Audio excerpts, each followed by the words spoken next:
So Noelle, what is a COVID puppy? We've heard that term so much, and you see a lot of that in your classes, don't you?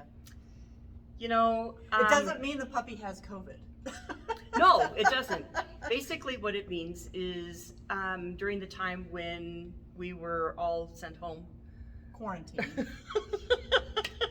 there were a lot of people that thought that would be a really great time to adopt a dog.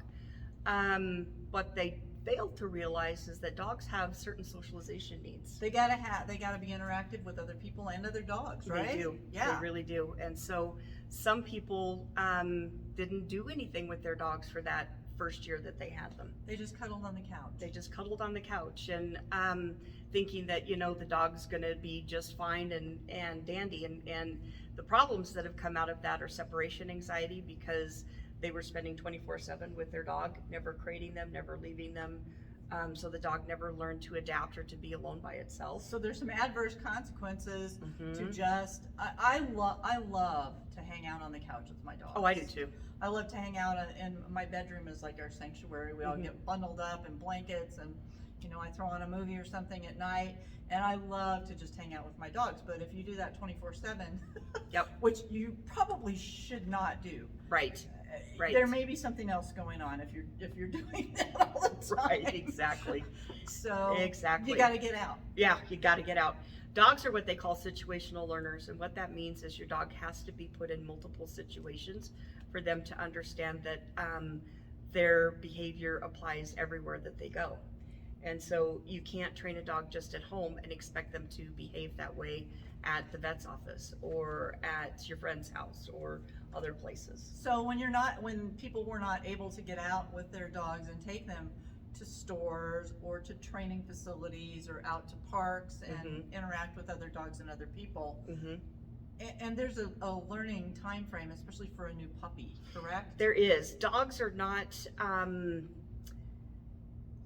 they're very adaptable, but there are certain time frames that once they have gone and passed, you can't get them back. And your dog's never going to be the same if you don't follow the guidelines that I'm going to lay out here for you. So the first one is get your dogs out frequently. Take them many places. Even during COVID, that would have been possible to take your dog for a walk around the block, or you know, to put them in the car and go for a ride. You know, there's all kinds of opportunities out there.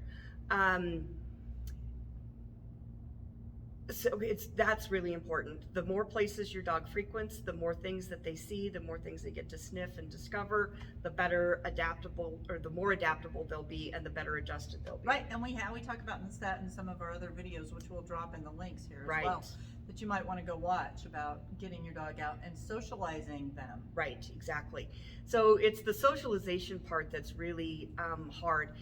You can teach a dog at any age to sit or lay down or heel or those types of things.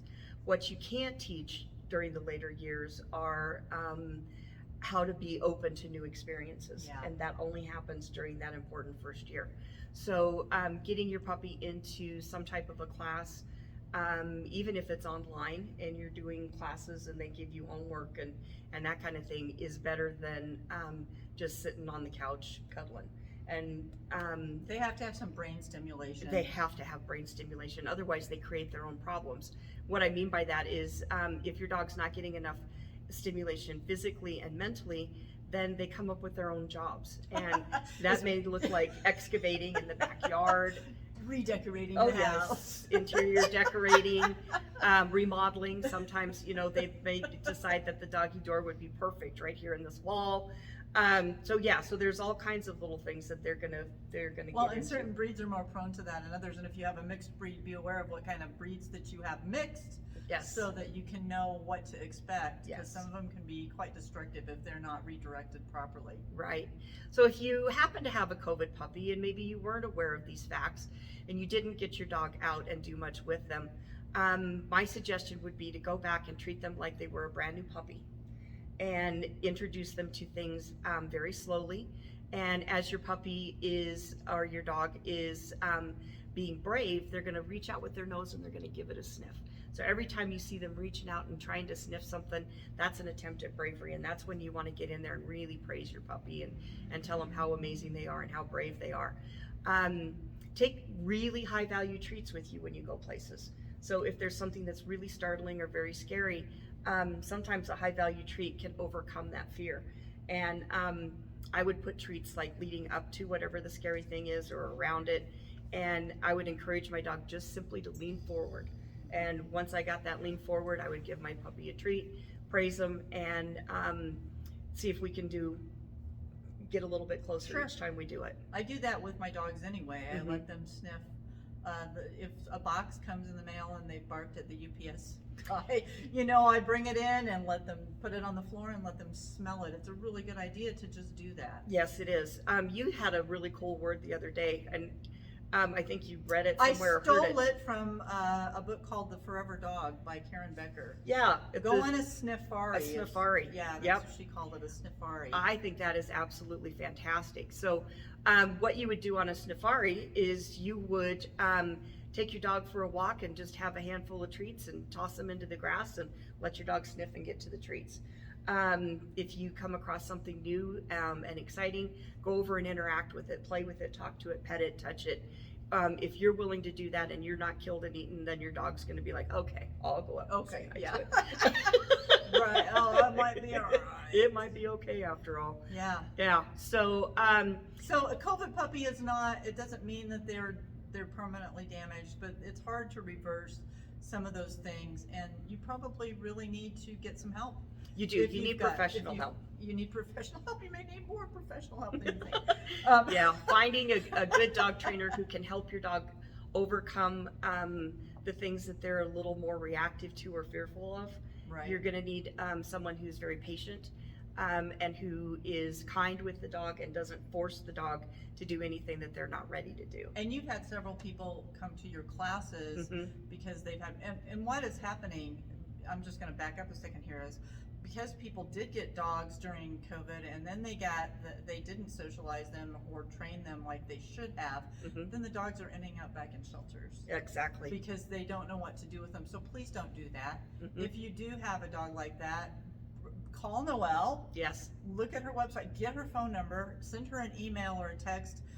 Call a trainer in your local area if you're local and you need some help at it in your local area. But Noelle's always here. Don't call her at 3. Well, I don't know. Somebody called me at 6 o'clock this morning. It wasn't me. I was like, are you serious? If it's an emergency. But yeah, so get some help. Yeah. Don't just dump your dog because you've got some issues with it. Get some help, and Noelle can help you. There are ways to undo those things, correct? Yes, there is. There's lots of things that can be done that can reverse some of the things that you're dealing with. Your dog may never be as confident as they might have been otherwise, but that doesn't mean that they have to live the rest of their life in a state of fear. So, yeah, definitely get them into a class, get them into a trainer, do some private one-on-ones if you have to. I've got a dog in class right now that's from the reservation. Oh, wow. And this was not a COVID dog, but a dog that was left to fend for itself for the first 5 months of her life. Wow. And it's been really difficult just to get her to walk through the door.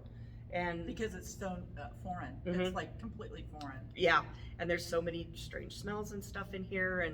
And yesterday, for the first time, she sat in here. Wow. Yeah, and we were able to get her to actually walk through the door one time. So it's patience. It's maybe you're only going to be able to master 1 or 2 things in the class.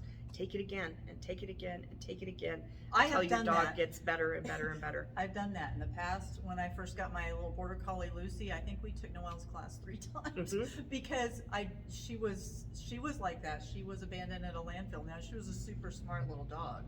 She's crazy smart, but it was a lot of hesitation about many things. And it's interesting because don't you find that once they're successful at something, then it snowballs and they suddenly get successful at a lot of things. At a lot of things, yes. Yeah.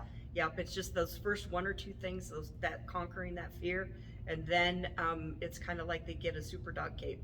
Yeah, and that's it. And they're just flying around. They're so excited. Yeah. But they do. I feel like, in my experience, with my own dogs, that they've learned, once they get over that initial fear of one thing, then they get much braver as time goes on. Yep, absolutely. So- Absolutely. So when you hear the term COVID dog, it is not necessarily, I mean, it's not great to have had that happen, but please get some help with your dog. There is help, there's hope, and you can have a well-behaved, well-adjusted dog even if you didn't start out that way. Absolutely. Absolutely. Like our channels and hit the subscribe button if you found value in this. We would love to help you out and see you again. Yeah, absolutely. Have a great day.